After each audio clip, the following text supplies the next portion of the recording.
Vanek Semiconductor ETF, ticker symbol SMH, has been one of the best performing ETFs, if not the best performing ETF in the world since 2011. This powerhouse has been crushing it, and it's no wonder why. Since its inception late 2011, this ETF has returned more than 1,600%. If you have been following my channel, you will know that SMH has been a core holding in my portfolio since 2021. Just check out any of my past videos.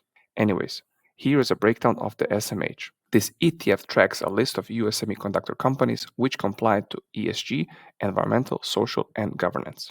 It holds the top companies in the semiconductor industry, giving the investors exposure to a diverse group of industry leaders. It has a low expense ratio of 0.35%, meaning for every $100 invested, the management fee is 35 cents per year. You always want the expense ratio to be as low as possible so you don't have to pay too much in management fees.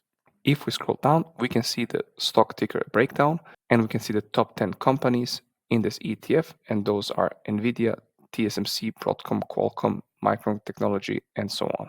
If we scroll down, we can see all of the holdings in this ETF, and we can see that this ETF holds 27 companies.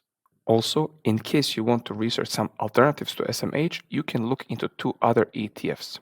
Number one, Invesco Semiconductor ETF, ticker symbol PSI. This ETF offers a wider net with more holdings and a slightly higher expense ratio of 0.57%. If we scroll down, we can see again the stock ticker breakdown, and we can see the usual suspects, same as before. If we scroll even further down, we can see that this ETF holds 32 holdings. Number two, you can look into the iShares Semiconductor ETF, ticker symbol SOXX. This ETF is a popular option with a broader index and the same expense ratio as SMH of 0.35%.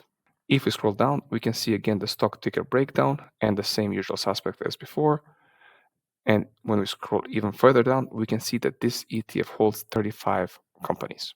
Now let's make a comparison between these three semiconductor ETFs, as well as the Nasdaq 100 and the S&P 500. Here we can see that since 2011, the worst performer in this list has been the SPY or the S&P 500 with 330% returns. Next, the QQQ or the Nasdaq 100 has returned 709% in the same time frame.